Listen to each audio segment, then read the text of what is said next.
چپ کر جائیں یا پھر صورتحال کو سمجھتے ہوئے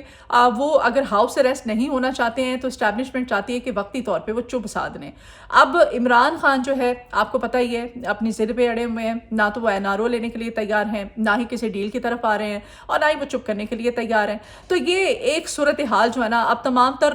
جو اسٹیبلشمنٹ اور پاکستان تحریک انصاف کے جو آپس میں روابط ہیں, آپس کے جو تعلقات ہیں, اس میں ایک سب سے بڑی رکاوٹ بنا ہوا ہے, کیونکہ عمران خان ہار ماننے والا نہیں ہے. اور عمران خان کی اسٹیبلشمنٹ کا ہسٹری اٹھا کے اگر پاکستان کی تاریخ کو اٹھا کر دیکھ لیں تو یہ واحد اکیلا وہ لیڈر ہے جو ڈٹا کھڑا ہے, اور ابھی تک ڈٹا کھڑا ہے. یہ قید و بند کی صحبتیں بھی برداشت کر رہا ہے, مشکلات بھی جھیل رہا ہے. اس پہ سینکڑوں کی تعداد میں کیسز بھی بنائے گئے, سزائیں بھی ہو رہی ہیں, اہلیہ کو بھی اریسٹ کیا گیا, فیملی بہنیں بھی اریسٹ ہوئیں, اور لیڈرشپ کو بھی جس طرح سے فورسفلی الگ کرنے کی کوشش کی گئی عمران خان سے, اور پھر جس طرح سے ان کو بھی گرفتار کیا گیا. پھر کارکنان بڑی تعداد میں جس طرح سے ان کا نہ صرف قتل عام کیا گیا, ان کو اریسٹ کیا گیا. عمران خان نہ تو ڈیل کرنے والا ہے, نہ NRO لینے والا ہے, اور ابھی تک ڈٹا کھڑا ہے. اور اسی وجہ سے اب حالات جو ہیں وہ اندر کھاتے کچھ بدلتے ہوئے نظر آ رہے ہیں. اب یہ جو مذاکرات کا جو تیسرا دور ہے, یہ مذاکرات کا تیسرا دور اب بڑی مطلب حالات کو نا کچھ اس طرح سے انٹرلنک کرنے کی کوشش کرتے ہیں کہ جیسے فیصل چودھری نے بھی, جو کہ پاکستان تحریک انصاف کے وکیل ہیں, انہوں نے بھی کل جب فیصلہ جو ہے اس کو مؤخر کیا گیا تھا تو انہوں نے بڑی اہم سٹیٹمنٹ دی تھی, اور بڑی انہوں نے پتہ کی بات کی تھی. انہوں نے کہا تھا کہ مجھے لگ رہا ہے جو حالات ہیں اس میں بظاہر, انہوں نے کہا تھا ایک طرف تو یہ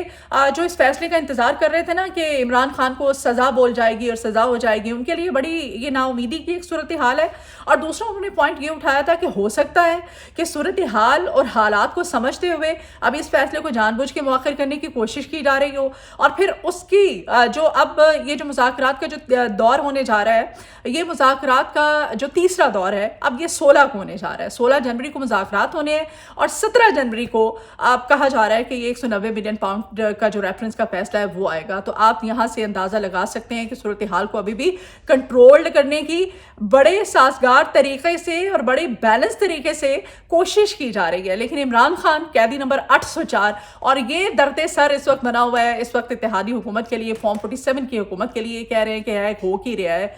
غلط ساڑی ہوئی سی. اب یہ مطلب بات تو ہمارے ساتھ کی تھی انہوں نے, ساڑی گال ہو گئی ہے, اب یہ کیا ہو رہا ہے, صورتحال جو ہے یہ اکثر بدلتی ہوئی نظر آ رہی ہے. بہرحال دوسری جانب جو اہم خبر جس کا میں آپ سے ذکر کر رہی تھی وہ خبر یہ ہے کہ سرگودا سے خبر کل میں نے جب پڑھی تو یہ تھی کہ ماہنور ہے جی, اسٹیج کی اداکارہ ہیں یہ, اور انہوں نے بیان حلفی دیا تھا. انہوں نے پولیس کو رپورٹ دی تھی جس میں انہوں نے کہا تھا کہ جو DPO صاحب ہیں سرگودا کے, انہوں نے اپنے سیکرٹری کے تھرو ان کو بلوایا اپنے آفس میں, کیونکہ ان کے کچھ 6 کروڑ کے قریب کوئی رقم تھی, اور اس کی ریکوری کے حوالے سے DPO صاحب نے کہا کہ بی بی تسی پہنچو. اور جب وہ بی بی وہاں پہ گئیں ان کے آفس میں تو مانور کہتی ہیں جو درخواست دی تھی, درخواست جو رپورٹ تھی وہ اس میں جو لکھا ہوا تھا کہ مجھے وہاں پر زیادتی کا نشانہ بنایا گیا DPO صاحب کی طرف سے, اور گن پوائنٹ پر, یہ بھی اس میں مینشن ہے کہ گن پوائنٹ پر زبردستی میرا ریپ کیا گیا, اور پھر نازیبہ ویڈیوز بھی بنائی گئیں. تو پھر اس پہ سنوائی ہوئی. جب ایکشن میں آئے DPO صاحب سے جب پوچھا گیا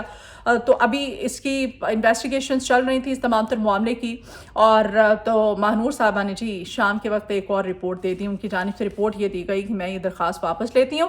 غلط فہمی کی بنا پہ میں نے یہ درخواست دے دی تھی, اور ایسا کچھ بھی نہیں ہوا ہے. تو اب یہ صورتحال ہے. اب ماہنور صاحبہ جو ہے یہ کچھ اس پہ 2 خاتون ہونے کے ناطے اب ایک بڑا افسوس کے ساتھ کہنا پڑتا ہے کہ ایسے ہی لوگ ہوتے ہیں جن کی وجہ سے پھر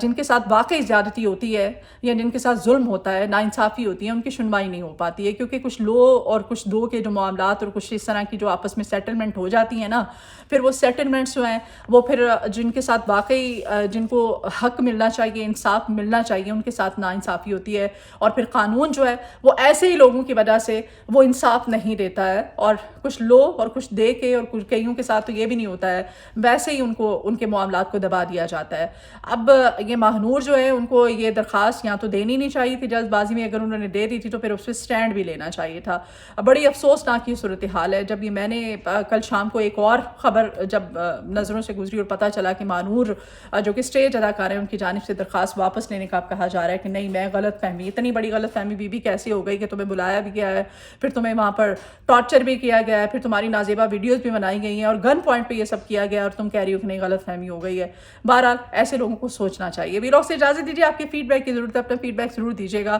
چینل کو آپ سے ریکویسٹ ہے کہ سبسکرائب کیجیے گا. ویڈیو آپ کو پسند آئے تو لائک کا بٹن پریس کریں اور اس کو شیئر بھی کیا کیجیے. اپنی دعاؤں میں مجھے یاد رکھیے گا. اپنا بہت خیال رکھیے. اللہ نگہبان.